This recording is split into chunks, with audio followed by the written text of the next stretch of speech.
तो कहा जाता है जी, अगर इंसानों के आसमान में उड़ने का सपना किसी ने साकार किया है तो दो भाइयों ने किया है। उन दो भाइयों का नाम है राइट ब्रदर्स, जिन्होंने साल 18 दिसंबर आकाश में उड़ने वाले जहाज को बनाया, जिसको आज हम हवाई जहाज के नाम से जानते हैं। लेकिन आपके मन में कभी एक सवाल आया कि क्या सही में 19वीं सदी में राइट्स ब्रदर्स के द्वारा ही हवाई जहाज का निर्माण किया गया था, या फिर उन्होंने भी कहीं से प्रेरणा लेके हवाई जहाज का निर्माण किया है? और मन में एक ये भी सवाल आता है कि क्या हवाई जहाज यानी उड़ने वाले यान इस संसार में पहले भी उपस्थित थे? तो इसका जवाब हमें प्राचीन अपने धर्म शास्त्रों में मिल जाता है, क्योंकि आज से लगभग 6000 या 7000 उससे भी पहले एक बुक यानी शास्त्र लिखा गया था, जिसमें विमान यानी उड़ने वाले विमानों के बारे में जानकारी दी गई थी, और जिसको लिखने वाले भारत के ही एक प्राचीन वैज्ञानिक कहिए या फिर ऋषि कहिए यानी महर्षि भारद्वाज द्वारा लिखा गया था। और जिस पुस्तक या फिर कहें ग्रंथ का नाम था सर्वस्व, और जिस पुस्तक या कहें पांडुलिपि को जब वैज्ञानिकों ने एनालाइज किया यानी उस पर जब रिसर्च किया तो पाया कि वो आज से लगभग 6-7 हजार साल पहले की हो सकती है। और हैरानी की बात यह है कि उसमें विमानों के बारे में यानी जो उड़ने वाले विमान है उन सब के बारे में जानकारियां दी गई थी। और यही नहीं, उस विमान को कैसे बनाया जाता है, वो कैसे उड़ते हैं और उड़ने के लिए किन किन ईंधनों की जरूरत होती है, वो सारी चीजें उस पांडुलिपि में लिखी हुई है। और जैसा कि आप सभी लोग जानते हैं, एक विमान जिसका नाम पुष्पक विमान है, उसका जिक्र रामायण और महाभारत जैसे हमारे ग्रंथों में बार बार हुआ है। तो कहीं ना कहीं ये मानने पे विवश कर देता है हमें कि क्या सही में विमानों का अस्तित्व 19वीं सदी से भी पुराना है, यानी आज से लगभग 6000-7000 साल पुराना है। तो आज हम महर्षि भारद्वाज द्वारा लिखी गई उस पुस्तक के बारे में हम आज आपसे चर्चा करेंगे कि उसमें किस किस प्रकार के विमानों के बारे में चर्चा की गई है। तो ऐसा रिसर्च में सामने आया कि इस पुस्तक में 100 खंड है, यानी 100 ऐसे लेसन्स हैं जिसके अंदर बताया गया है पूरे विस्तार से कि विमान शास्त्र होता क्या है, कैसे नई नई टेक्नोलॉजी के विमान को बनाया जाता है। और इसमें ये भी बात पता चली है कि हम 500 प्रकार के विमान बना सकते हैं, और इन 500 विमानों को भी 32 तरीकों से बनाया जा सकता है। और जब साइंटिस्टों ने इस बुक को यानी इस पांडुलिपि को जब सही से अध्ययन किया, यानी जब इस पे एनालाइज किया, रिसर्च किया, तो उन्हें 8 प्रकार के विमानों का पता चला जिनको बनाया जा सकता है। जिसमें पहले विमान का नाम था शक्ति युद्धम। इस विमान के बारे में बताया जाता है कि ये बिजली से चलने वाला विमान हो सकता है। दूसरा था भूतवाह, यानी जो अग्नि से, जल से,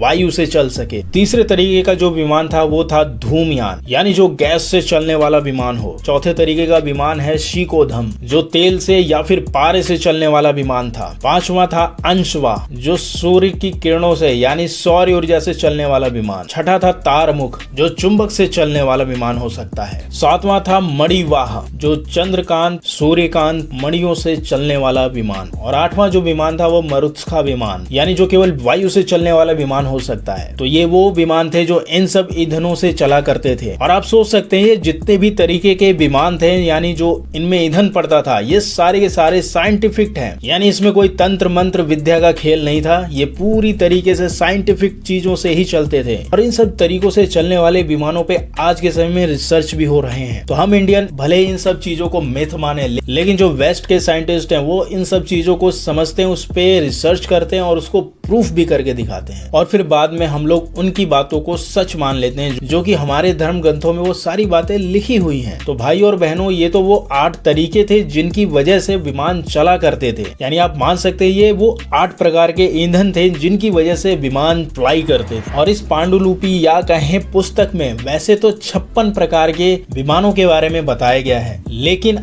आज भी हम लोग केवल कुछ 4-5 ही विमानों के बारे में ही पता कर पाए हैं, क्योंकि इन पांडुलिपियों में या पुस्तकों में जो लिखावट है वो काफी पुरानी है, जिसको क्रैक कर पाना हर किसी के बस की बात नहीं है। तो उनके द्वारा बनाए गए या बताए गए या लिखे गए 4 विमानों के बारे में आज हम आपको बताएंगे, जिसके बारे में आप सुन के हो सकता है खुश हो जाएं और अपनी पुरानी संस्कृति, विरासत, पुस्तक और महर्षियों पे गर्व करें। तो पहले जिस विमान का नाम हम आपको बताने जा रहे हैं उसका नाम है रुकमा विमान। इस विमान की खासियत ये थी कि ये नुकीले आकार के होते थे और ये सोने के रंग के होते थे, या फिर कहें तो इन पे सोने की कोडिंग हुआ करती थी। और इस विमान के बारे में बताया गया है कि ये जो विमान था ये स्पेस में भी चला जाता था। अब आप इसको थोड़ा टेक्निकल भाषा में समझिए, यानी साइंटिफिक भाषा में। इस विमान के सोने के रंग का होने का कारण या इस पे सोने की परत चढ़े होने का कारण ये था क्योंकि सोना जो है वो विमान के टेम्परेचर को मेंटेन रखता था, और सोना एक तरीके से इंसुलेशन का काम करता है। और आज के समय में जितने भी स्पेस क्राफ्ट हैं उनमें भी सोने की परत लगा के स्पेस में भेजा जाता है, क्योंकि अगर उनमें सोने की परत ना लगाई जाए तो जो जितने भी स्पेस क्राफ्ट या सैटेलाइट हैं वो डिस्ट्रॉय हो सकते हैं, क्योंकि ये एक तरीके से इंसुलेशन का काम करता है, यानी सैटेलाइट का टेम्परेचर जो है वो मेंटेन रखता है। और दूसरा हानिकारक इंफ्रारेड रेडिएशन और थर्मल रेडिएशन को आने से भी रोकता है।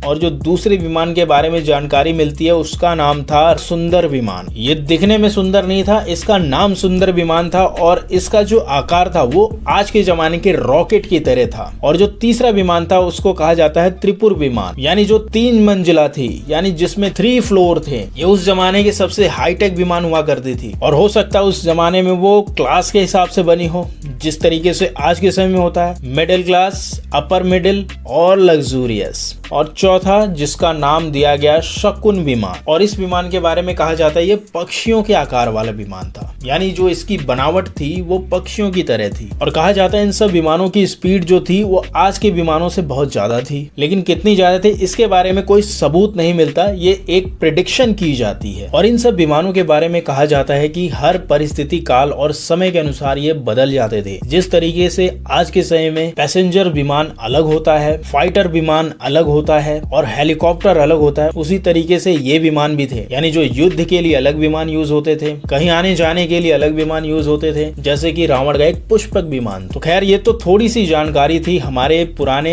विमान शास्त्र के बारे में, जिसकी पूरी जानकारी मिलना असंभव है क्योंकि अभी उसके बारे में रिसर्च चल रहा है। और ये विमान शास्त्र कहीं ना कहीं एक जीता जाता एग्जाम्पल है भारतीय वैज्ञानिक संस्कृति का और साइंटिफिक टेक्नोलॉजी का, कि उस जमाने में हो या ना हो लेकिन टेक्नोलॉजी बहुत एडवांस थी आज के जमाने से। और ये धीरे धीरे प्रूव भी होता रहा है कि जिस तरीके के विमान हमारे शास्त्रों में लिखे जाते थे उसी प्रकार के विमान या उसी बेस्ड पे आजकल कई लड़ाकू विमान या यात्री विमान बन रहे हैं। और इसका एक जीता जाता एग्जाम्पल अमेरिका में बनने वाले सोलर विमान के बारे में है, जिसको सोलर एरोप्लेन कहा जाएगा, जो कि हमारे पुराणों में अंशवाहक विमान के बारे में पहले बता दिया गया है कि भैया वो सूर्य की किरणों से उड़ता था, यानी वो एक तरीके का सोलर एरोप्लेन था।